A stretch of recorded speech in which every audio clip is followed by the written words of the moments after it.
Live from the Talking Joe studios, it's Talking Joe with Chief and Chris.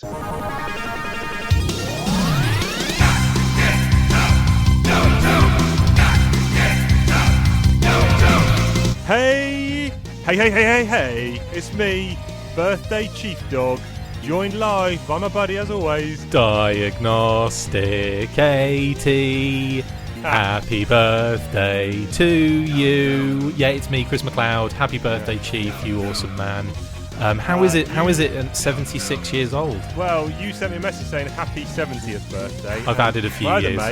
My other mate, Sam, who colloquially his name among our group is Pissface. British colloquialism. He sent me a message saying happy 60th birthday. So all those old man Chief over here, they think I am 21 today. No, actually it's 44. Is it? I came back. It is, yeah, old man. And I came back and it was my kid's first day at school today. Aww.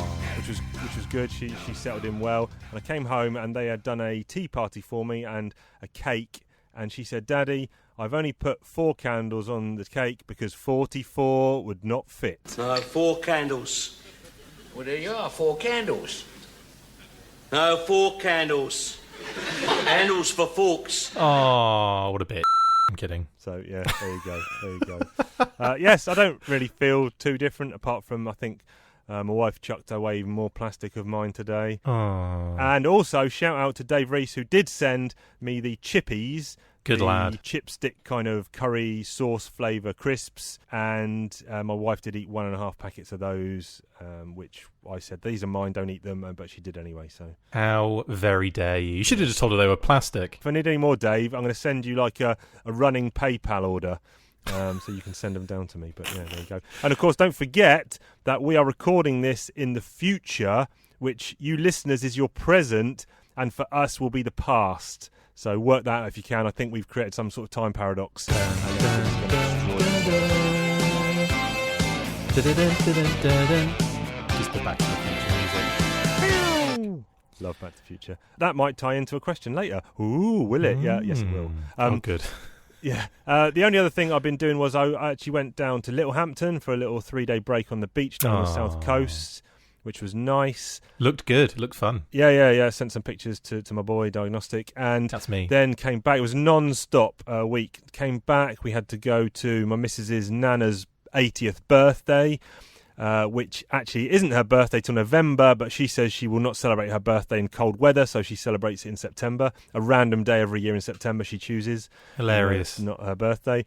Went to the Harvester, so had a meal there. Then on the next day, went down to my buddy, actually Pissface's, went down to his... Pisso! Pisso, his kid's birthday party, which was cool. And then back to work Monday, so I've been non-stop. But what about you? What have you been up to? Nothing really. Yeah. Had a bit of a scare earlier other than, working and editing and stuff, but I had a bit of a scare earlier when we lost power to the entire Ashland area, which is where I live. How big is that area? Not very big. About the same size as North Walsham or... Okay, you've lost me. It's not a big place. It's basically... It's a very small town in the middle of Missouri, right in between St. Louis and Kansas City. So kind of 2 hours in either direction to get to those places. And it's a nice, cute little town, a very safe kind of place. But at the same time, if anything goes wrong, you're kind of worried that that's it. You're just going to die. And the power went out. Not ideal. And I was thinking, oh, crap. That means, all of the recordings I have lined up today are going to be down the toilet. Not only am I recording with you today, but I'm also recording, following this, a Comics Burst with Brian Hickey for the Full Force podcast. And then later on tonight, a news burst with Justin Bell for the fact that Henry Golding has just started his training for the Snake Eyes movie. So that's quite interesting and cool. But other than that, mate, not much. Oh, there you go. Oh, by the way, the power's back on. So, yeah, that was good. Yes. Hence how we're recording that magical device. What are you drinking? What's your beverage for the show? Beverage for the show. Do-do-do-do-do-do. Beverage for the show. Do-do-do-do-do-do. Now I am gonna go do-do and drink my beverage for the show. Okay, so I've gone really crazy on this one. We went grocery shopping. I think it was it might even have been before the weekend. And You've got iced water. Ah. and there was a ton of different interesting drinks that I wanted to grab and try. So I got all of them. I'm not going to drink all of them. I'm just going to save them for the next week and the week after and so on and so forth. Nice. Now, you're going to laugh at this one. It's hilarious. It is a Califia Farms probiotic dairy-free yogurt drink, strawberry, and this is the best part about it, cultured nut milk drink. I don't know what any of that means, but Nut sounds milk. it sounds a little bit like a yop. Now, if you're in the UK from the 90s or the late 80s, you remember yop, which was a drinking yogurt, which was amazing. Yes. So fingers crossed, it's like that. Tell me. Live cultures 10 billion CFUs per serving. I don't know what that means. It's 25.4 fluid ounces, 750 ml. It's a big one. There's me opening the top. Yop didn't have any of that culture. It's a it was totally. Well, here we go. I'm gonna give it a good old sipperoonie. Oh, is that like the spinneroonie? Oh, that's gorgeous. Yeah. Oh, that's lovely stuff. That is. It tastes like a. In the words like of thin... Alan Partridge, that is lovely stuff. It tastes like a thin yogurt drink, or just like a thin yogurt. Yeah. Yeah, it's not. It's definitely. I was expecting it to be really thick, and it's actually really it's smooth. It's definitely more liquidy, but it's absolutely yummers. Oh, lovely stuff. Good start. Double thumbs up from Chris. Let's see what I got. I've got two. I've started one already. I figured it's my birthday, so I figured I'd have an alcoholic drink. 10 drinks and 17 I've got a snacks. They're both from Lidl, which for those outside of the UK, Lidl is a... We have that here. It's from.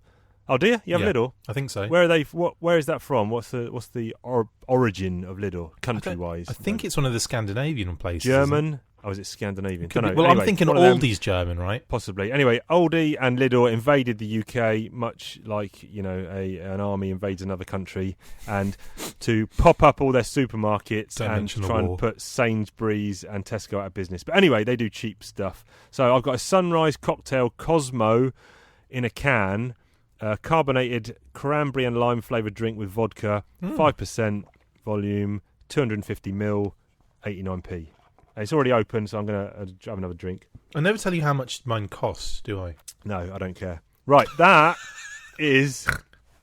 nice. That's nice. Sweet, and I could probably neck quite a few of them, and it's a good job it's only 250 ml, because otherwise we'll be in trouble. Then my other drink here is not open. This is a Woodgate Reserve 2018 West Country Vintage Cider. Wow. Slowly matured from a single year's harvest, crafted in the West Country. 7.3%, so it's a strong old one. 500 mils. There you go. Let's get the bottle opener. Crack that open. And then I glug on this. Oh, jeepers. Yeah, you can see why that's like £1.29. That is acidic. Rats. I won't say it's the nicest, but I'm going to drink it anyway because I've bought it. So you dropped big money on that bad boy. Dropped big money on that. So, oh dear, tart, bitter. I'll be feeling that for the rest of the show. You have to call me names just because you don't like your drink. Right, drinks in hand. It can only mean one thing. Inside Chief's mind. Oh, birthday edition. Oh. So, whilst no, I don't really start with that, do I? I start with people. Forgot my own segment. No. Scrap it. I'm going ad hoc. Whilst I was down in Littlehampton, family, the guest house we were staying at, 5-minute walk to the beach. In between the guest house and the beach was a harvester. Now, which I actually went to for Nana Mary's non-80th last weekend. So a harvester is kind of like one of those chain restaurants which serves kind of rotisserie chicken, burgers, ribs, chips, the kind of... I know you know what it is. Yeah. And generally the food in them is cheap and mostly frozen and defrosted and heated up. It's not the best cuisine in the world, but it's when you're a kid, it's we're going to the harvester, great, I can eat as much as I want. There's a free salad bar. Yeah. And instead of loading up your bowl when you're a kid, instead of loading up your bowl with the lettuce and the tomatoes, you just load up the fried crispy onions and the fried bacon bits and the bread rolls. You never get anything actually healthy from there. But anyway, we're at the harvester. We went there both evenings we were there, and on the second evening, what they've got you buy an empty glass if you want a refill drink. Just go up to the automated machine every time, blah, blah, blah, push the touchscreen button, get your drink. So I've gone up, I'll fill up myself and the missus' drinks, and there's a kid. He's literally cut in front of me. I'm next in line. He's cut in front of me. He's probably about 10. And, okay, fair enough. I probably did this when I was a kid, but it was okay for me to do it then. When it happens to me, I'm not okay with it. What he decided to do was put his glass underneath, Pepsi. One push of the button for like half a second to get about 30 mils of Pepsi in his glass. Then he switched to Pepsi Cherry. One push of the button. Then he switched to Pepsi Vanilla. One push of the button. Then he switched to Pepsi Strawberry. Then he switched to Pepsi Lime. Then he switched to Diet Pepsi and all those flavours. Then he switched to Tango, about 5 different flavours. He had about 20 different flavours, and each time he's just pressing the button once to get himself like a super cocktail of sugary carbonated drinks. Took about 5 minutes. What a and I was getting a right hump with him. So, like I say, I'm sure I did it when I was a kid, but that was okay because it was me doing it. But when another kid does it to me, I was not happy. And I tried. What can you do to a 10-year-old? You can't punch him in the back of the head, can you? I'm pretty sure you didn't have a touchscreen drinks option when you were a kid. No, you're right. You didn't. But yeah, you let me off the hook now. So Chief didn't do it when he was a kid, but this kid did. So I was tempted to follow him back to his table and ask his mum and dad for his name and address so I could send him something in the post. But didn't. So that was 5 minutes of my life I'll never get back, and that is what annoyed me this week. Nice. I agree. It's just rude, and kids are shit. So. Oh yeah, absolute scumbags. So this week, as we will have been telling you on the social medias, we have got a award show. It's the Golden Joes, which we will be coming to a bit later on in the show. We'll be doing a load of categories. But before we get to the Golden Joes, we've got to do some comic talk. Comic talk, oh, comic talk. Larry Hammer writes them, Chief and Chris discuss them, whoa. Comic talk, oh, comic talk.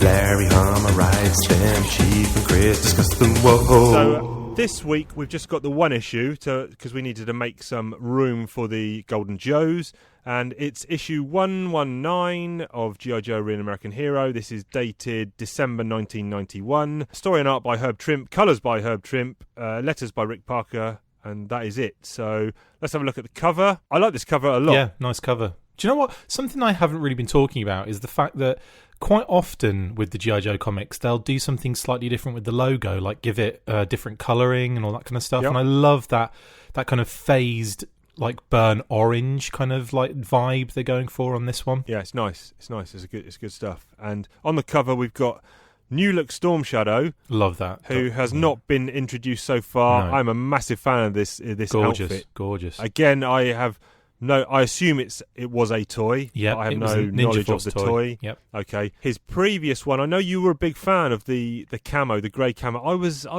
never really a fan of that one. How dare you? Okay. How very dare you? Never been so insulted. I prefer the original, the tighty whitey, and this one I'd forgotten when you're not about. Leaving the trail of your tighty whities across the train stations of Europe. Yes, exactly. Yeah. But this is my second favourite. Maybe this is my second favourite. And Snake Eyes, who previously this costume had been introduced. This outfit had been introduced in the previous arc to no fanfare or anything in the issues. It was just kind of like, oh look, here's Snake Eyes' new outfit. Work it out for yourself. And I had mentioned at the time, I couldn't see the appeal. Here, on this cover, it looks great, much improved. Yeah, it looks fantastic. And I must admit, that cover is it's really dope. I love it. So what's going on here? Because it says Snake Eyes versus Snake Eyes, question mark, because they've both got two swords in hand over a fallen Scarlet with Storm Shadow looking on with an Uzi. Is it? Yeah, I know. Yeah, this is straight out of the actual comic as well, which is it's nice to see. Yeah, and this feels like, I know you're going to definitely agree with me, this feels like a special mission. Yep, big time, standalone. Not just because Herb Trimpe is drawing it, because he drew pretty much all the special missions, But here he's writing it. But even that aside, it feels like a special mission, like you said, single, standalone, not particularly connected to anything that's going on in the G.I. Joe world at the time. Loads of new inclusions as well, like you just said. Storm Shadow just appears in a new costume. Snake Eyes is rocking his new duds. But not just that, it's the style of the issue as well, which, again, that has a lot to do with the fact that Herb Trimpe is doing the writing on this one instead of Larry. Yeah. I must admit, having read this comic again, like recently, I feel like Herb Trimpe's ideas when it comes to the writing aspect for G.I. Joe were way more far-fetched even than what Larry was doing. For the most part. He wrote that, I think it was issue 24, Ladies' Day. Yeah, the Ladies' Day one, with the baseball, the Mites versus the, whoever it was, I can't remember who the Yankees were called. You can tell he kind of put a bit, that was a bit of comedy in that issue, and again, with these kind of life model decoy things, he's put a bit more sort of comedy in this one, I guess. Yeah, so we get this, the story starts in such a way that I don't expect it to go the way it does go. So, you end up kind of seeing this opening shot of this kind of cargo plane coming into land at Cobra Port, and what happens is what we kind of what is explained is that one of the crew has left one of the crates that were destined for this Cobra facility, remote island in the South Atlantic. Yeah. So basically, one of the crates is left behind. Cobra Commander notices and says, "There's one missing." And one of the crew says, "That's not possible, sir." And he's like, "Are you calling me a liar?" And he's like, "No, not at all." And then he shoots him.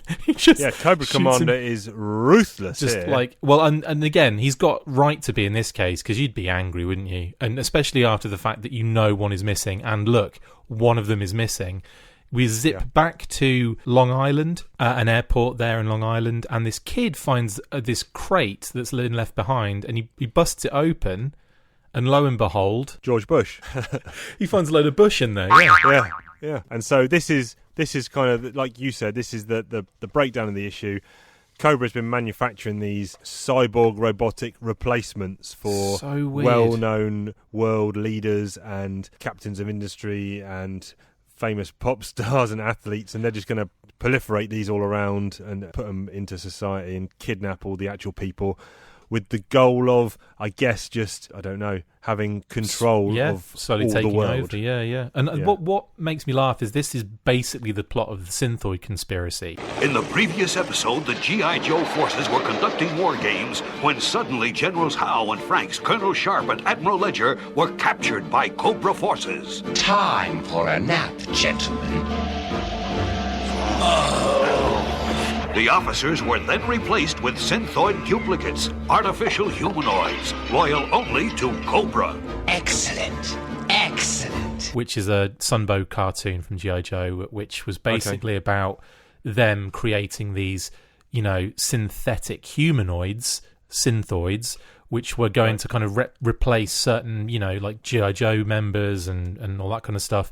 And I believe that happened, or that was out prior to this being written, so maybe Herb saw that story and thought he'd do his own kind of version of it, possibly. Right. Just throwing that out there. What do you think? So they're getting briefed here, the Joes, and what do you think of the way that last panel on page 6, where you actually see Snake Eyes without his mask, Storm Shadow hood down? Yep. Do you like the way they're depicted? So I do see it as a bit odd. I'm not a fan of seeing Snake Eyes' face all the time. I'm not a fan of it. I think that needs to be there's just because he doesn't talk now isn't enough for the mystery on this character, so it's kind of taking that away from it, and I think that is always a bad thing for me. So I don't really, and they're all sitting there with their hands on each other's shoulders. It's a bit weird. Yeah, I don't mind that. If that was just the only one of Snake Eyes, okay, fair enough. But there's one later on where he's got his mask pulled up and it looks like he's wearing a beret or something, and he's smirking, and that's not the one I'm particularly fond of. But just not a fan of seeing his face. Tommy looks less kind of Asian American here in his depiction. I don't know. I don't mind it. I think it's okay. They've been set out. Here's what the mission is, and they're just, any questions? And they all said when, because they've got to go into the Cobra consulate. Yeah, so the consulate comes up because they've tracked this, or they're setting a trap, aren't they, in a sense, for Cobra by putting a tracking beacon into this George W. Bush crate. and then like slipping it back into Cobra's hands effectively to see where it goes. Yeah. It's almost pre G.I. Joe the movie, where Zartan as president. Here you've got Cobra Commander trying to supplant the president, and it's almost like a forerunner for that in a weird way. Yeah, got shades of Retaliation, I suppose, because it's the end of Rise of Cobra going into Retaliation that happens, isn't it? Yes, yep. But in any case, yeah. So they have to infiltrate the Cobra consulate, and that's where they've traced this crate to. And because of that, we get this really, it's kind of cool and a little bit, I don't know. I mean, I feel like this issue is a little bit hit and miss for me, because they enter the building, they kind of make their way down 3 different directions, and then when they all convene, we don't know this yet, but something has happened to one of them. Oh, wait a minute, here we go. Slam, Jam, Fleer, better than ever, basketball cards. Oh, fantastic. Shall I bypass this or not? No, let's do it. Yeah, why not? Okay. Peter and Mark said unlucky. Right, inside joke there. They complained about too much sport talk. Right, so it's sport talk. So I've got here a 1991. He won 6 championships. He was the second half of a duo. Hang on, second half of a duo. Yeah, could be. He won 6 championships. Bloody hell. Oh, okay, so Scottie Pippen. Yeah, Scottie Pippen. My favourite player, he played for Atlanta Hawks. He won the slam dunk contest a couple of times. Dominique Wilkins. Yeah, there you go. Human highlight reel. Big time. Big time. Centre for Houston. Hakeem Olajuwon. There you go. Let's do one more. Hell of a lot better, eh? Yeah, not bad. Not be doing your research, yeah? Reading the issues. This one here, he started out at the 76ers, ended up at the Phoenix Suns, or played a big, I don't know if he went anywhere else. One of the best players ever, probably not to win a title. Barkley. Charles Barkley. There you go. Well done. Is that it? So anyway, moving on. There you go. That segment wasn't too smashed it this time, mate. Smashed it this time, yeah. Easy pickings. Looking at some of these doubles that they've got, I think Eddie Murphy is there, I think, on the far left. On the far left, is that Elvis or I think that's Prince? I think it's Prince. Like some sort of Gorbachev. There's a third in. Yeah.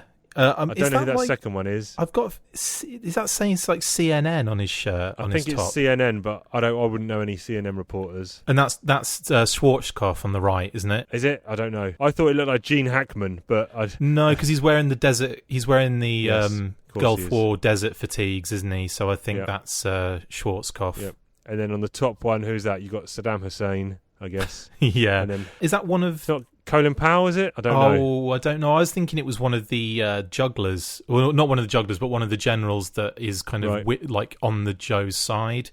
Okay. But I think you're right. It could be Powell. I don't know. But anyway, you see all these. They've busted in here, and you see all these animatronic things all hooked up. Storm Shadow's gone to do something. He set up some sort of receiver because just correct me if I'm wrong. They're setting up some kind of receiver so that Wild Bill can launch some bomb smart which can bomb. home in, bomb, home in, and just blow all this shindig up. Yeah, the problem they face is they don't want to level New York to dust. Right. They don't want to get it. They don't want people to even know there's an issue. So this smart bomb has been designed to basically destroy what's in its vicinity in a short range. Yeah. So they've the idea is that they get in there, they find where these I'm going to call them synthoids, even though they're not synthoids, where these kind of new robot animatronic humans are. And this is where it gets really far-fetched for me, because it's like Faker in He-Man. It's almost like that kind of thing of, well, just because you make something look like something doesn't mean it's going to be the same as it, or it's going to be able to do the same things.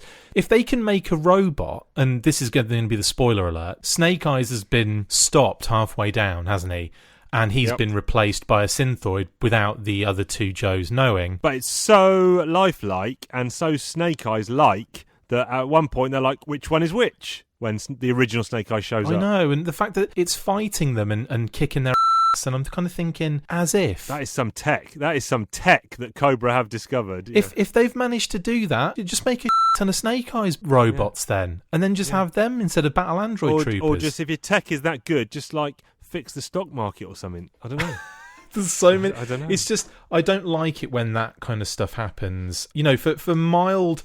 like confusion tactics, or for infiltration on like a small scale, totally cool with it. Like a battle android trooper, I get that. Yeah. They're like cheap, labour, and I think that there's a really cool, interesting angle to them. Like they're not going to be necessarily deadly unless you're really crap at being a soldier, but at the same time, like, it makes sense. And Cobra seems to have the exact, replica of Snake Eyes' outfit. And yeah, he's not been on display that much, so I don't know how they managed. Why have they got a Snake Eyes? I don't know. That's the thing. Like that probably does. I guess that probably fits in with Cobra more than the other guys. Okay, fine, we'll put one of these guys into the pit or something like that. But still, it's the fact that he is holding his own against Storm Shadow and then Snake Eyes, the real when Snake he turns Eyes. Up. Yeah, it's just ridiculous. The art here, I do want to mention, the art is great throughout. It is, yeah. I don't know if this is because on those special missions, I don't have them to hand. I don't know if Herb was being coloured, probably inked himself, but maybe he was being coloured by someone else. But here, I think the inks look really sharp, and the colours pop. It's a really nice looking issue all round. Really it really nice. is. It really is. Oh, another thing that's happening is the Joes have sent a X-19 stealth fighter to Cobra Island as a diversionary tactic, or to the island, that they delivered the original things to. We get a new vehicle and Joe here as well, do we? Windmill and the Skystorm. Is that what it's called? The Skystorm. Yeah. Windmill. He was just another pilot, I guess, was he? Yeah, he came with the vehicle, okay. Which is basically like a. It's like they call it like an X-wing chopper. It's like a plane with helicopter blades. I could be wrong. This might be its only ever appearance in the comic. I'm not sure, but we'll find out later on. I guess. I think we have seen. I think we do see it again, but do we? I'm not 100% sure on that. And then anyway, the Joes, they kind of get out of this jam with this faker Snake Eyes because Storm Shadow threatens to put a bullet through Scarlet. The real Snake Eyes launches himself. The real Slim Shady. Yeah, the real Slim Shady. So gives Storm Shadow a clear shot at the fake Slim Shady. All of this, like, what do you call it? I suppose exposition, where you've got, the real Snake Eyes obviously leaps at Storm Shadow, and he then has to tell everyone, I've got just a split second to shoot the other Snake Eyes, because obviously he knows that Snake Eyes is quick and he's going to get on him. But it's like, just saying, I've got just a split second is about 2 seconds worth of dialogue. Yeah, exactly. Then they pull a fast one because Scarlet suddenly pulls a gun on our two boys and says, how about you two get against the wall or I separate your top half from your bottom half. Yeah, then we'll see what Cobra Commander has in mind. So she's now pretending to be a Synthoid. So are we led to believe? I guess Cobra's got just duplicates of every member of the Joes, probably. He does say that. Yeah, he's got. Does he? He's got a lot of the Joe team. Yeah. Okay. You don't have to be a rocket scientist to know instantly from that panel that it was a setup. Really. Yes. There was no point where I believed, that's not the real Scarlet. Yeah, totally. There's a really nice when they actually get taken to Cobra Commander's room with all the troopers in it. There's a really cool battle panel where you've got Storm Shadow literally cutting two troopers almost in half. Oh, the swack! The absolute swack. And then Scarlet's shooting one of them, and Snake Eyes is like, it looks like Snake Eyes has wonked and thwonked two guys with his Uzi. Yeah, it looks like he's used it as like a weapon, but as a hammer or something. Well, it's really weird. I guess one of the troopers has a helmet on and one doesn't, which is why we get two separate noises. You get a wonk and a thwat. Yeah, you get a wonk is if you don't have a helmet on, and a thwunk is if you do have a helmet on, which is standard good to know for standard future, issue, mate. Future Standard reference. Issue. But yeah, the really dynamic art here.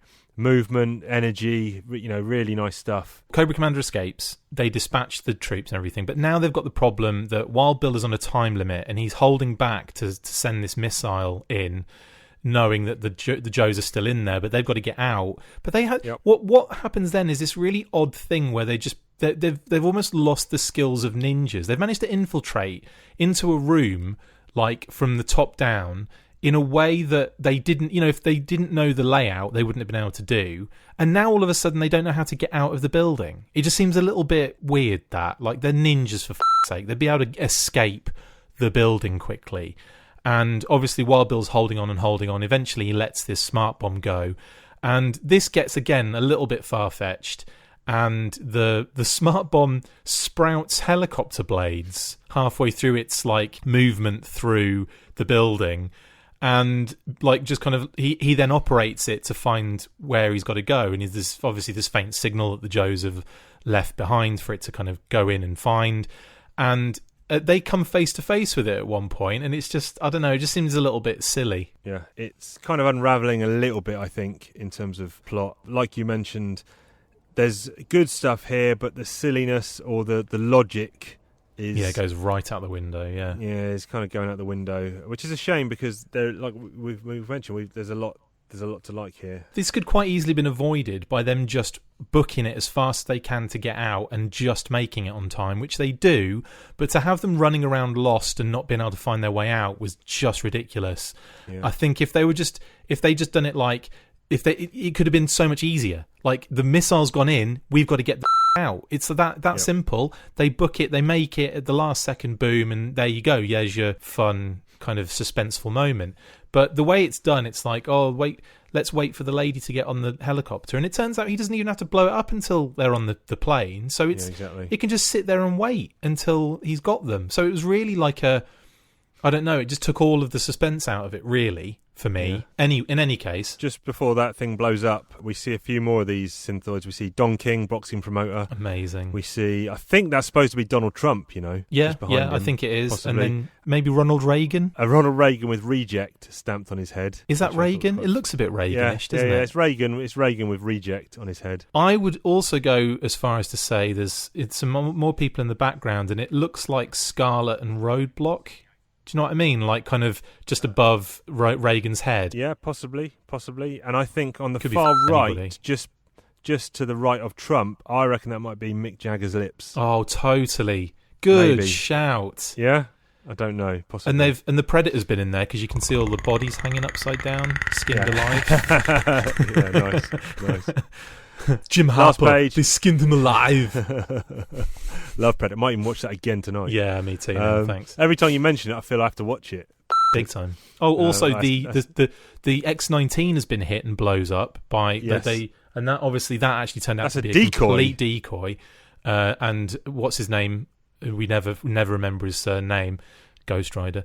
Isn't actually in there. He sacrificed the glory, he said, for the good of the team. I'm like, that. I wouldn't want to be in a bloody X-19 craft that's going to get blown up. Yeah. I'm looking at Postbox for the Pit just to see. I'm looking at issue 124 because they have some letters about issue 119. I have not read these in advance. These are new to me. So shall I just read a few out and see what people are saying about this issue? Go for it. This is from John Street, 10 Brad Street Lane, Elliot M.E. Street. Well, where's M.E.? M.E. is... I thought it was a disease. Yeah. It is, yeah. 03903. It's Maine. Don't know. Ha! You guys are a riot. I just finished issue 119, and what a hoot. First there's Hawk talking to Wild Bill on page 28. Is it Oprah? Ha! Then on page 29, the Don King robot. Great. But best of all is that in that same frame, the Ronnie Regan reject. Oh, you guys slay me. By the way, I like the kinky stuff with Snake Eyes and Scarlet in the back of the chopper. Oh, yeah, we didn't talk about that, did we? Yeah. How about a graphic novel, eh? Keep up the good work. Oh, gross. Yes, because let's talk about that now quickly before I go to another letter. I wonder what his looks like if his face is all messed up. They're on the way back from a successful mission and someone mentions, is it Storm Shadow? I can vouch for that. When Snake Eyes hit me, I knew it was really him. Scarlet? Hey, you two. What's going on back there? Well, Bill. So gross. Oh, well. It's yes. I mean, what is that about? What is that about? Basically, they're getting jiggy with Mr. Biggie. So let's just leave them to it. As if that's the most unprofessional thing to do on like in the military scenario, in my opinion. Yeah. But anyway. I've got one more here. Dear Marvel, it's from John Scott, 334 W 37th Street, New York, 10018. I just finished reading issue 119. Great work. The art was real. ... Stealthy. Storm Shadow. I don't know what that means. No. Storm Shadow looks great. Better than that winter camo he had. Yes, I'm with you, John Scott. I might write him a letter, invite him onto the show. I was happy to see those androids go, even though they were Cobra's own. Don't understand that. Yeah. I'd rather see flesh and blood than electric wires shorting out. You know it was Zorana and the Python Patrol that hooked me onto G.I. Joe. Maybe you could bring back a Python story.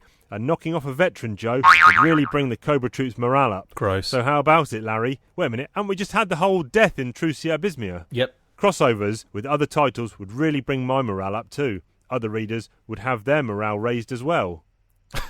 Would they? The is right in this? You're uninvited to the show, John Scott. Let's see what Larry's No, he reply was never coming on in the first place after that whole winter bull. Get lost. Let's see what Larry's reply was. Sorry everyone is so depressed and must have their morale raised, John, but we don't think killing off more Joes is going to do that for the majority of our readers. It's not like we ever want one of our characters to die, but then again, if the story calls for a death, it will happen, but only if it comes out of the natural progression of the storyline. Good luck cheering yourself up some other way. Good work, Larry. Good work. So that was the... Oh, I've knocked over my cider. Oh, no. Right. Yeah, this is live on air, knocked over the cider. Oh, I'm in no. the loft. Oh, no. I don't have a... What can I mop it up Just with, suck it people? off the People ground. on the air Just shouting to me suck it off the ground. Suck it off. Suck it off. I'll tell you what, there's no harm... Suck it off, yeah. There's no harm with having a cider-coated floor, I don't think. Yeah, a lot of alcoholics say that. Yeah. What I'm going to do is, I'm actually going to take my pants off. Oh, look really? away. So it's not only is it your birthday, but it's also everyone else's Christmas. So now this is Chief on his hands and knees, mopping. When I say pants, I mean underwear because I haven't got any trousers on in the loft. So I'm now mopping up this cider with my pants, which needed a wash anyway. I think that's probably got it. So yeah, so now I am semi-butt naked in the loft recording Talking Joe. I'm going to pick up that cider, have a slug, make sure it's still okay. Talking dirty. So, we'll have to rename this one, I think. What's your Yojo Cola for this one? Smooth segue. So it's a mixed bag for me, but because I just think it's a little bit too. I mean, if you could see this as a special mission, 100% yes. I still don't really know what I suppose it was just because they weren't getting the sales, possibly, and the main issue does get the sales, so it just makes more sense that they do those issues in the main run. But I kind of feel that it just isn't strong enough, and there are too many elements about it that kind of annoy me a little bit. But the art's gorgeous, and I love the Snake Eyes and Storm Shadow look amazing. Yeah, and I'm just going to go with a high 6. High 6, and I think I am exactly the same as you. I think the art was great. Parts of the storyline really cool. Action was moving along fast, but just a few little bits pulled it down, which is what you mentioned. So good stuff. Next week we're back onto 4 issues. So whatever the 4 issues after this are, I don't know, 120, 121, 122, 123. Correct. Which I think sees some ninja shenanigans going down. Shenanigans. Now it's time for the show that all the stars have been waiting for, because it's time for the Golden Joes. Oscars, Emmys, it's not about them shows. This award segment has Golden Joes. Chief and Chris, dressed up, looking the smartest. We're holding nothing back, discussing the best artist. And then we have the best vehicle. You might not agree, but don't be too critical. Beverage in hand, we're at a rave. Joes are a team, but who is our fave? Gonna get emotional, so go grab a tissue. We're rounding up the show with the best issue. That's brilliant. That's apologies, because I just made that up 5 minutes ago. But there you go. Welcome to the Golden Joes, everyone. Everyone is here. We're all out in force. Mr. Spielberg, Tarantino, I liked your last movie. If you want to do anything Joe related, give me a buzz. I can hook you up. I see all the people out. Zorana is here as always. Zorana, I've got your number, baby. Get on with the ceremony. All right. Calm down, Starscream. We're getting on with it. Jeepers. Tough crowd already. They're rowdy already. They've been drinking my ciders, I think. Right, so yes, as mentioned, everyone knows this is the Golden Joes, dishing out awards to the best in show for 1989 and 1990. We've got 5 categories to get through. Where would you like to start, my friend? Let's start with the first category. Best artist. Yes, that's a good one. So I did a quick breakdown here. Of these 26 issues, Mark Bright drew 18. Tony Salmons did 3. Marshall Rogers did 2.5. Yep. Hudson, I don't know who his first name is, I didn't write down, did half. Ron Wagner did 1. Paul Ryan did 1. Jeff Isherwood did 1. Herb Trimpe did 1. And Lee Weeks did 1. So it's pretty much 75% Mark Bright. Yes. So it will be a surprise if he doesn't win. But who have you got on your score sheet for Best Artist? Well, I'm going to go with my honourable mentions first and build up to this. Do it, my friend. Yes. Like you mentioned 2 particular artists that I think did really good jobs on their single issues that they did. Yep. They did the art for. I know. I'm going to guess who these 2 are. Can I guess? Go on then. I'm going to say Paul Ryan Correct. for issue 85 and Lee Weeks for 107. No, I've gone with Ron Wagner. For his work. Now you see. I know Ron as well, so that does have a basis on it. But his issue was great. But I thought it was brilliant, beautiful art, and also Paul Ryan for the real silent issue. That to me is just exceptional. But my winning artist is obviously Bright, because his work was just so, it kind of bred new life into the Joe universe, and like it's a really amazing style and it's a really interesting style, and it just looks so good with Joe attached to it. So yeah, for me it's all about Bright. Yep, I'm just going straight in for my winner, and that is again Mark Bright. All the reasons you mentioned there. I think it was a great combination with the colorist as well, which really made his stuff pop. He had some key storylines there. He had the Snake Eyes trilogy, which he made his own, especially those flashbacks in Vietnam with Stalker and the guys. I thought was really good stuff.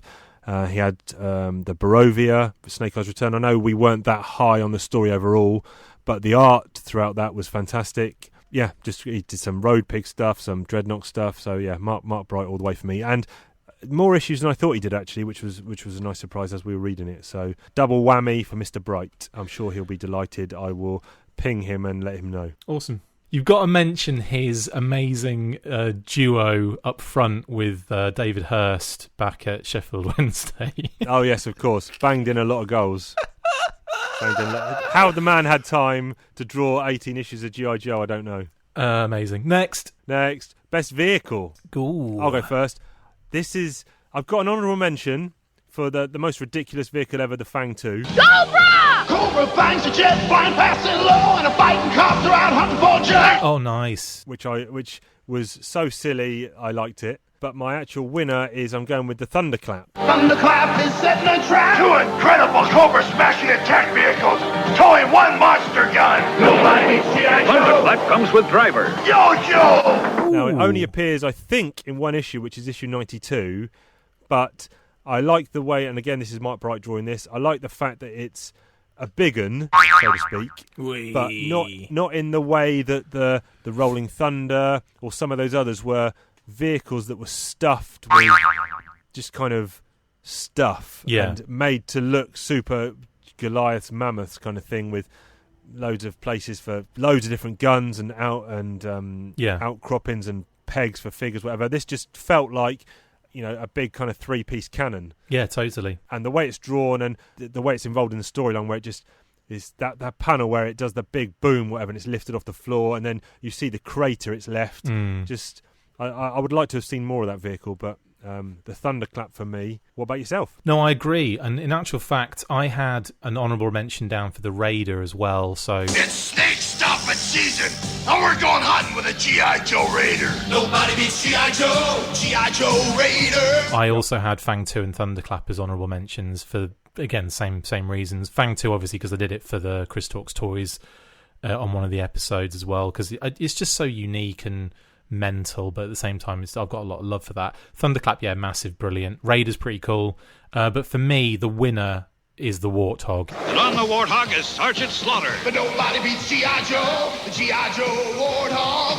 Over the water and in the fog, the Warthog fights like a rabid dog. It's one of the best vehicles, and just for its kind of small inclusion, in the Thunderclap issue. Yep. It was great to see it, not necessarily in its doing its specialty of that amphibious landing craft, but it's just, just to see it in the comic kind of made me smile, because it's one of my favourite vehicles of all time. Yep, good stuff.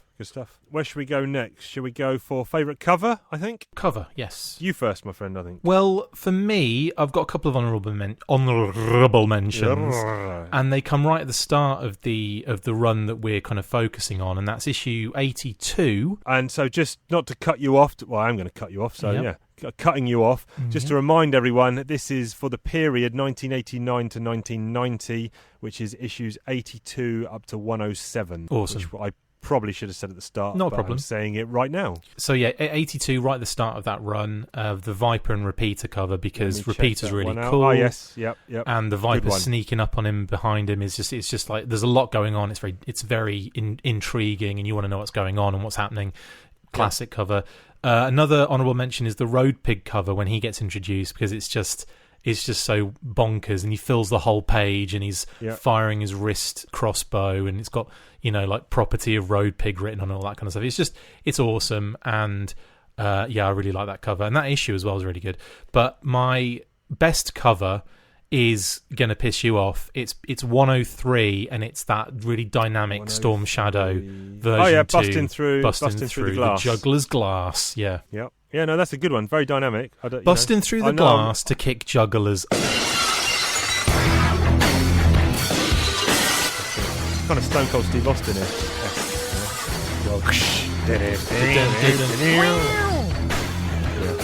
Love Stone Cold entrances. They were the best. They were, yeah. I might watch them WrestleMania actually. Right, so my favourite. So I've got two honourable mentions. Yes. I have the 83, which you had, which is the Road Pig one. Yes. Correct answer. Yes. 107, which is yes. Storm Shadow and close-ups of Storm Shadow and Stalker when it says Fugitives. Yeah, that's a good one. On the front. I was kind of weighing up that with with Busting Through the Glass kind of one, because anyone with him in that deco is wicked. My runner-up is issue 90, which is another Road Pig one, which is where he's got rock and roll in a headlock and then clutched by the shirt. It just reminded me of a very kind of Marvel-ish cover, which we discussed at the time. Yep.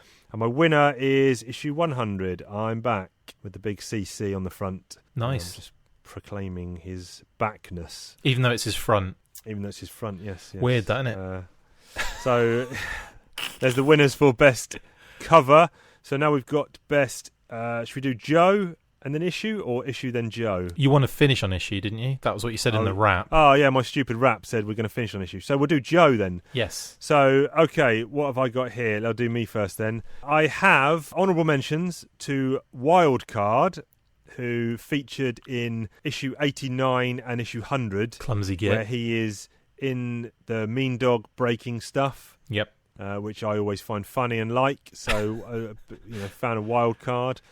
I have got a joint runner-up here. Yeah. Which is Snake Eyes for his Snake Eyes trilogy and all the Barovia stuff. The only reason that I didn't put him as winner was probably because of that outfit that I didn't like, whatever version that was, the one before the one we're currently on. Yeah, the BDSM one. Otherwise he probably would have been the winner. And the other joint runner-up is Mutt, Ooh. Because of what he did in the Millville stuff with his uncle and Junkyard and stuff. And the winner I think I've had this guy as a winner before, and it's Flint. Nice. Because he, around that Millville stuff, he's involved as well in the October Guard stuff. I like the jealousy thing. Gorky and Lady J, and he's getting all jealous. And then he's also in 88 quite heavily, which is the Python Patrol one with him and Lady J and Snake Eyes and Scarlet. And then he's also in Battle for Benzine 80s, as well. Yeah, Battle of Benzine, and also 87, which is the Castle Destro attack from Cobras. He features quite heavily there. Yeah. Flint seems to be featuring quite heavily for me. Here's my winner. Who is your favourite Joe and possible runners-up / honourables? I've got some honourable mentionees here. Road Pig. I've thrown in there as a Okay. Cobra. Nice. Mainly because I feel like he was a really cool toy, and I remember when he was introduced, and it was just like, oh my god, it's amazing. But I thought it was those issues were really good, especially his introduction issue. I really enjoyed that as an issue in general. Repeater, because again, for the same kind of reasons, like he was prominent in a few of the issues, not many, but he was prominent in a few. And also he's just one of those characters I love seeing in Joe comics. Yep. And believe it or not, this is a runner-up honourable mention. You'll probably think, oh, but it's your boy, and that's Lightfoot, because he appears in a couple of issues that we covered, but it's not, I don't know, like really done in a great way. But obviously, I love him as a character. And I thought he looked really cool in the issue when he finally got all of his gear on and he wasn't doing the training sessions and so on and so forth. But my main outright winner, and I think you've probably guessed already, is Storm Shadow for rocking that amazing new costume. I just thought, that version 2 is always going to be close to my heart. And seeing him in the issues on a regular basis was just brilliant for me. So, yeah, Storm Shadow wins it for me. Good stuff. That can only mean one final category, the biggie of the night. Hold your applause, please, everyone. It is Best Issue from 1989-1990. So this is a chance where we can break down the story arcs that we might have, not given the highest mark, but there might have been a little gem hidden in the middle there, or it might just be a single issue. Good foreshadowing. Yes. What's on your list then, big boy? Well, old man. Sorry, I thought we had some strange nicknames for each other now.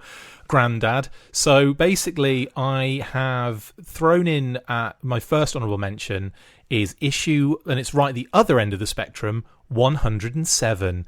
And the main reason for this is the debut of the Night Creepers, the kind of big cliffhanger at the end with Scarlet and Storm Shadow after they kind of had a little battle in the subway and she stabs him in the back. But it's more so the introduction of the Night Creepers. We don't know much about them at this stage, and it's like, who are these cool, weird-looking guys? And, before they started kind of getting used as just fodder for Snake Eyes and Storm Shadow, they just had a real kind of, like, really cool mystery about them, and I thought that issue was really brilliant and really enjoyed it. Now, another honourable mention is 104, and that's the beginning of Snake Eyes' rampage, and I believe the cover is him free-falling in to Barovia. That was Barovia, yes. Where he's kind of parachuting into Barovia. But for me, it was the splash page just on the inside of that which made that issue for me. That splash page of him parachuting in is one of my favourite pieces of art of all time in the Joe line, definitely, of the Joe comic. And I can't get over why they wouldn't use that as the cover. But in any case, 104 was great because, again, you got to see Snake Eyes kind of going on this rampage. There was interesting elements of that particular issue. I didn't give the whole story a good high score, but that particular issue was an enjoyable one. And my best issue of all this run from 82 to 107 from the year 1989 to 1990 is the real silent issue, in my opinion, issue 85. And that you don't have to go into massive detail again. I think it's brilliant. It's just perfectly executed and has great pacing. The art's gorgeous and the storyline's really fun. Yeah, I agree with that. I actually have 85 as my runner. I don't have any honourable mentions. I got 85 straight in as runner-up. Brilliant. Fantastic issue. Overlooked massively because of 21. I think the historical importance of 21 is definitely deserved, but 85 should be held alongside. It's more critical in terms of the overarching story as well, isn't it? I mean, it's a pivotal moment in the G.I. Joe history and the origin of about 10 characters. And my winner is actually number 100. It got best cover, and now it gets best issue. Return of the Mac. We had Chris Simo on the show for this one, and just Cobra Commander being back and being up to his, full-on Cobra Commander-ishness. Good art as the well. The marching band and the baby and the great art and the speeches and the spiel. Just ticked all my boxes for that. So that is my winner, and that rounds out the Golden Joes for 89-90. Be sure to tune in for 91 to 92 and every other episode of the show preceding that, obviously, where we'll be discussing another 24 odd issues of G.I. Joe lore with categories that will probably be exactly the same as this. So look forward to that in about 6 or 7 episodes time. But now we've got to talk about toys. Well, you do, not me. Chris talks about toys, ho ho. Chris talks about G.I. Joe. He talks about all the things from the comic book and the animated show. Chris talks about toys. Chris talks about toys. Chris talks about toys.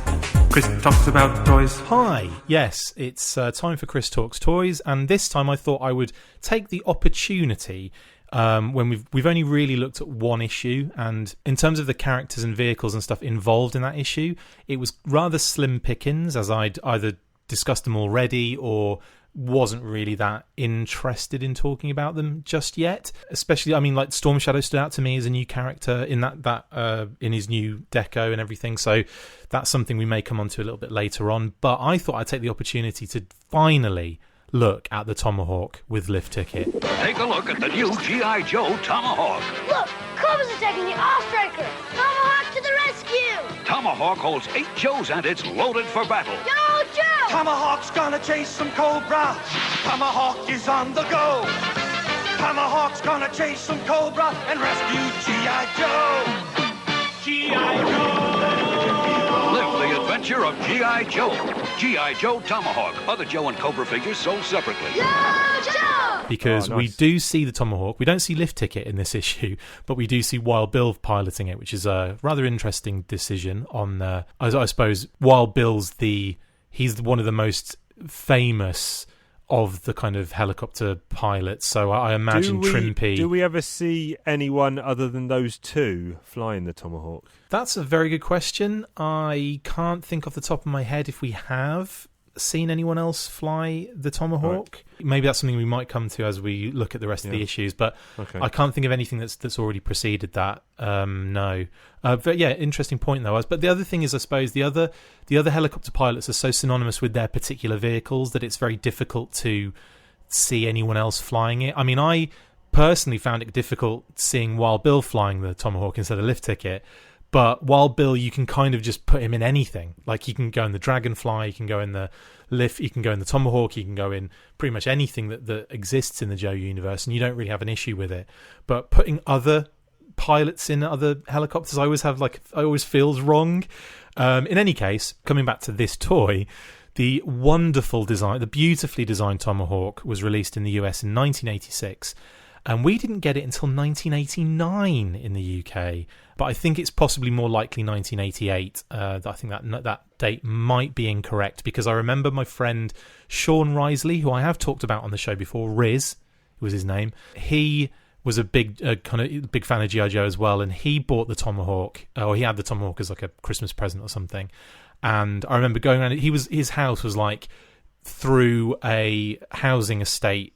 Like, it was basically like, My house was on the cliff in Munsley, like right on the side of the cliff. It was a beautiful view of the sea, and then there was like the road, and then there was this kind of big, not housing estate as such, it was like a block of flats, and you could walk through that block of flats to the other side, and my mate's house was right there, so we were like spitting distance, so we'd always hang out together, we'd always play with our toys and everything, and he had the Tomahawk, and yes, I was jealous, but at the same time, you would always come together as you know, as kids and mates, and you'd bring all of your toys together, and you'd have big battles and all that kind of stuff. So we used to absolutely love playing with this toy. It's gorgeously designed, loosely based, of course, on the Chinook, but with a design that more closely resembles something like a rescue chopper. The original concept art, in actual fact, for the Tomahawk actually looked completely different. It was done by a guy called T. Giavis, or Giavi, or Giavis, or Giavi, I'm not sure how you pronounce it. It's Giavis, in 1985, and was actually shown at HasCon in 2017 when we did the Hasbro tour. And it's just, I've seen it in the flesh, in the paper, and it is really cool, but it is so much different from what we recognise as the Tomahawk today. It's very angular, very futuristic looking. It looked more like something that you'd see in Thunderbirds, but with two twin helicopter blades on top. It was very, very weird. But it did have the winch underneath, and it was picking someone up, and it was shown in like a battle scenario, kind of scene. If you do get an opportunity to see it, it's really cool to see. The only image that I can really find of it is actually from Tim Finn, who is a good friend of mine. Tim Finn was the guy that posted that blog post about Salmon's art. And all right, yes. He's the guy that's doing a Real American Book. He's kind of putting that together. He does these blog posts. And during his HasCon 2017 wrap-up, he actually did a quick hand sketch of what this art looked like. So I'll be able to send that to you at least for the Twitter. But it's one of those ones that's closely guarded. I think that people do have that image out there, but they tend to keep it quite guarded. I don't, necessarily know why. Just very valuable, I suppose. But in any case, that is, that's the kind of the concept art for it. So the actual Tomahawk that was released is a beautiful, beautiful thing. Like, it's just one of the most amazing vehicles ever to grace the G.I. Joe and Action Force brands. It's of this kind of very like tan colour, but then with this grey camouflage pattern. It is a beautiful colour scheme. You've got, obviously, the Action Force version had Action Force all over it. The G.I. Joe has G.I. Joe all over it. The front canopy opens up, core cockpit opens up kind of forwards, so you can fit two figures into the pilot and co-pilot seat. In the back, inside, you have space for so many different figures in different positions. You can sit 4 down with little backpack pegs on the seats, and it's got 2 guns for 2 of the seats on either side, so that you can kind of, lay down some cover fire while your guys are getting in or out. It has a back landing. They flop down, they open up. It's like a little cargo door basically at the back. That drops down, and you can obviously you can bring in your injured, your wounded, or your troops can dive out the back, or they can dive out the sides. It's just really, really cool. Underneath it has a winch. It has which again, like, it has a little hook, and you can kind of wind it up and down. It's really, really neat. You have 3 missiles underneath the 2 little wings on the front either side, 3 little kind of light grey missiles, and you have 2 bigger missiles that kind of run either side, again kind of underneath but to the side, between like the cockpit and the back entrance. You've also got like 2 working sets of helicopter blades that do actually designed to miss each other, but they do catch every now and again because they sag. And you've got these elements where you can open up the side hatches at the top to get into the engines, so you can look like you're working on the actual toy. It's really, really cool. You have a flip it, like at the back there's like a rotor blade at the back, which is in like a little housing which you can move up around as well, and it has landing gear and a not working but like a movable cannon underneath the front of the vehicle. It's just a beautiful, beautiful piece of work. It looks gorgeous. It's so much fun to play with. You can pack it with figures. The Eagle Hawk, which came out recently, I say recently, probably like 5 years ago now, but the Eagle Hawk, which was like the update of this particular vehicle, they did a great job of the update. They made it slightly longer. They gave it loads more different features. Like you can put stretchers in there for, obviously taking people in and out. It's really, really cool, the new version. But anyway, coming back to the vintage version, the card art is gorgeous. The box art, I should say. And obviously we had an Action Force International Heroes version and digital background, and I believe the more or less the same for the Tomahawk in the US. Yeah, digital background, and again, obviously it's just G.I. Joe, Real American Hero on this one. The cards for Lift Ticket are really interesting because this is where there are huge differences. Now, Lift Ticket's a really cool design as well. He did have a bit of a soft face in that his face kind of merges into this big helmet he's got, so it looks a little bit, it's not very defined, but it's still really cool, with this little kind of like, headphone mic that kind of goes across his mouth as well. Red and black helmet, an exposed face so you can see his face. Then he has this kind of grey, kind of like tan, like waistcoat over the top, and then underneath you've got like a red t-shirt with then a longer green shirt, and then the black gloves, and then he's got green pants, red knee pads, and black boots. And he's got this, like, there's a lot of character to the design. I really like him. I think he's brilliant. Now, I'm going to read out his file card, the US version, but then I'm going to supplant the UK things that they changed, which are really significant in this particular one. So, Lift Ticket's file card reads, File name, Sikorsky Victor W. That's different in the UK. In the UK, it's David J. Miller. Or Miller David J. So obviously they wanted a more British-sounding name, I suppose. The serial numbers, I believe, are the same, 675515671. Both grade W02. Birthplace in the US, Lawton, Oklahoma. However, he's born in Wimborne, Dorset in the UK. Hey, that's like 10 minutes down the road from where I grew up. Isn't that brilliant? Isn't Amazing. that brilliant? Primary specialty, rotary wing aircraft pilot, and secondary is fixed wing aircraft pilot. That stays the same on the UK one. Now, as I continue through this card, Lift Ticket was one of those guys who joined the army to get out of his hometown.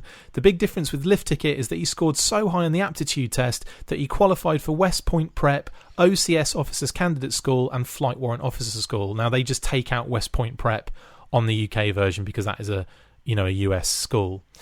Nobody in Lawton, and obviously it's nobody in Wimborne, ever suspected that he was that smart. Apparently neither did Lift Ticket, since he opted for Flight Warrant Officer School over the others, thinking that it was the only one that offered training applicable to civilian employment. And the quote goes, "Getting into a target area is comparatively easy. You wait until dark and get sneaky.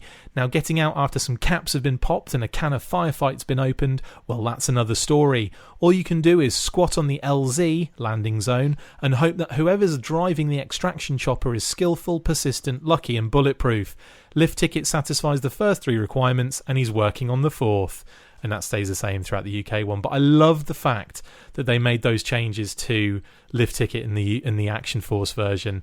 And that is basically Lift Ticket and the Tomahawk helicopter, an absolute grand, beautiful, amazing Action Force and G.I. Joe figure and vehicle. Yeah, good stuff as always. Thank you for... I knew some of that, but obviously not all of that, so always I'm educated to some degree there. Great vehicle, great figure, and nice to know that the old boy is from where I went to school in Wimborne. So amazing. That's brilliant. I didn't even know that, so that's quality. That's really fortunate that it's on your birthday, and it's on the awards show. That is weird, yeah. I didn't know either that that's where you're from. That was a complete, just by luck. In actual fact, I was looking through the issue going, please be a Tomahawk in here, please be a Tomahawk in here. And there it was. So yeah, wicked. In fact, the Tomahawk, I should say this, is probably the longest serving vehicle in the comics. Like it probably goes throughout the entire run. It's still being used in the IDW run. I can't think of any other vehicles that probably had a longer run. I mean, there must be, like the Ore Striker's probably in there too, right? Well, yeah, I don't know. Maybe it is the Tomahawk. Yeah, that'd be nice to kind of look at first appearance, and last appearance and total appearances between that time. That'd be quite cool. I'm not doing that homework, but if someone else wants to, you're welcome. The Seddons to do it in the while we're talking about sports, the Seddons can do that. Talking about people where they're from in the UK, we might as well talk about British colloquialisms, aka over egging the pudding. We got a pudding, we're gonna egg it. We got a pudding, we're gonna over egg it. We got a pudding, we got no criticisms. That means it's time for some British colloquialisms. This week I've got an electric toothbrush, and the kids got an electric toothbrush, and mine's like plugged into lightsaber fights with it. Yeah, no, I wish. And mine's plugged into the wall in like the shaving power supply bit, but hers takes batteries, and hers had died needing new batteries. So she's like, how do we get it to work? So I pulled out some AA batteries out of my little secret stash. And here we go. We open it up, we pop the batteries in, we put the lid back on, and Bob's your uncle. Bob's your uncle. She looked at me like, what are you talking about, you idiot? I haven't got an uncle called Bob. But there you go, yeah, Bob's your uncle. Just okay, hang on. Wait. Basically means, I don't know the background, just means there you go, job done, whatever, finished, sorted. Let's work it There you out. go. Here goes Mr. Google. You ready? You ready for this? Yeah, I'm born ready. Origin. The origins are uncertain, but a common theory is that the expression arose after Conservative Prime Minister Robert Gascoigne Cecil, 3rd Marquess of Salisbury, appointed his nephew Arthur Balfour as Chief Secretary for Ireland in 1887, an act of nepotism which was apparently both surprising and unpopular. Whatever other qualifications Balfour might have had, Bob's your uncle was seen as the conclusive one. Yeah, there you go. Simple. That's brilliant. It's a phrase commonly used in the United Kingdom and Commonwealth countries that means "and there it is" or "there you have it."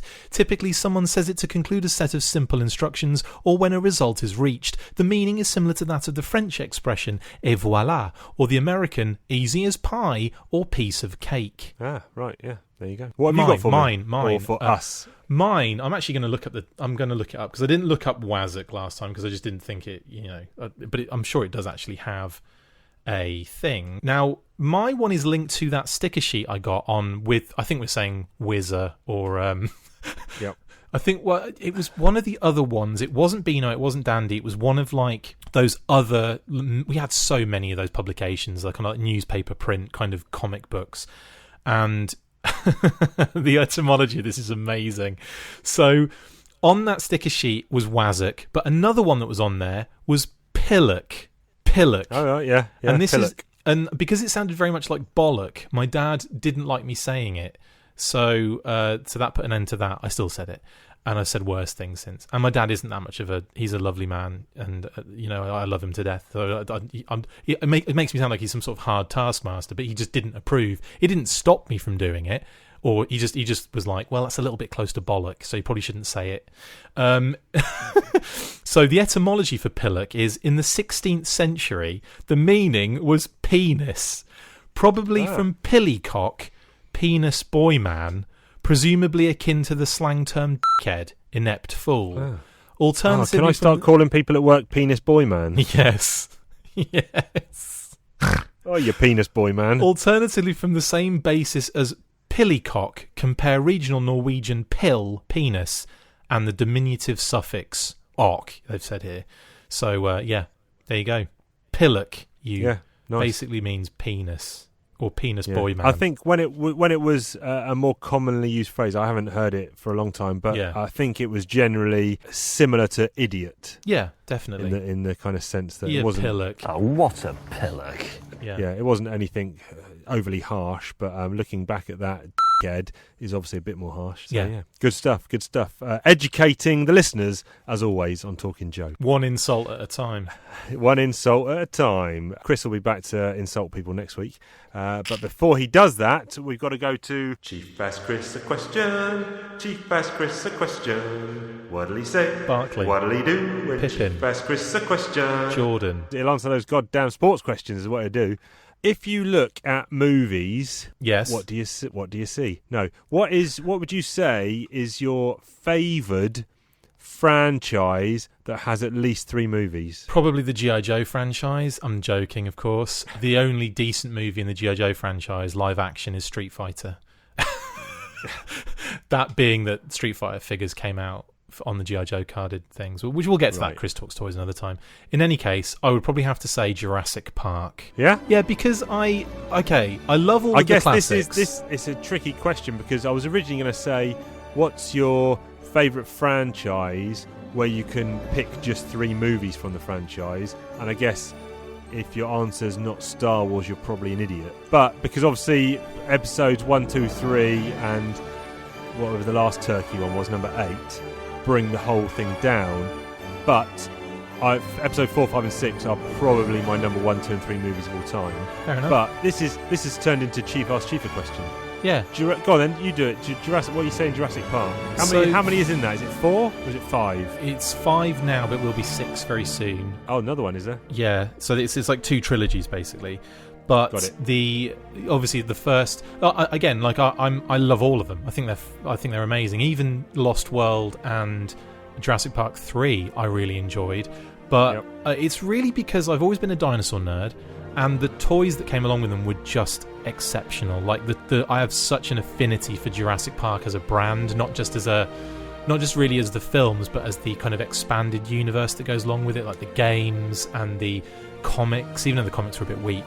The kind of added elements that go along with it, but the toys and the toy line and all of the kind of the history of like unreleased stuff, the links it has to G.I. Joe, believe it or not, the figures that came out that use G.I. Joe builds, and also the famous cancelled G.I. Joe Jurassic Park crossover stuff is just like that always brings a smile to my face. And the first film is honestly one of those films I can, as much like I love the Predator movie, and that's probably one of those all-time movies that I could just watch Predator over and over again and never get bored. That one movie itself, if I had to watch one movie for the rest of my life, Predator would be it. But with Jurassic Park, that's another one I could quite easily watch that over and over again. I love the rest of the movies attached to them. Jurassic World I really enjoyed, and I love Fallen Kingdom, and I'm really looking forward to the next one. But for me, it has to be Jurassic Park for those reasons. Well, good stuff. I'm pleased that you kind of went outside the box there. That's good stuff. You're welcome. You're welcome. And I must admit, but I must throw in here, don't get me wrong, I do love Star Wars, I do love Back to the Future, Indiana Jones, all the stuff that has the big trilogies, the big more than 3 movies, all that stuff. I still enjoy them. Jurassic Park has that real, like, if any Jurassic Park movie grabs is on, you by the nutsack exactly, and won't let go, like a velociraptor. Exactly. Clever girl. Yeah, good stuff. Join us next week. We will be discussing issues 120, 21, 22, 23, which I think and hope is a 4-part storyline. I haven't checked, so fingers crossed for that. If the people want to get hold of you, where can they do it? Diagnostic80 on Twitter and Facebook, and of course the Full Force podcast on Podbean, iTunes, Stitcher, YouTube, Patreon, everything. Yeah. If you want to reach out to us here at Talking Joe, you can do it on the Gmail, talkingjoecomics@gmail.com. We're Talking Joe Comics on Instagram, Talking_Joe on Twitter, and Talking Joe G.I. Joe podcast on Facebook. Stop saying Joe. Your lovely missus actually asked to join up the Facebook group the other week. Did you deny her? Yeah, denial. No stairway.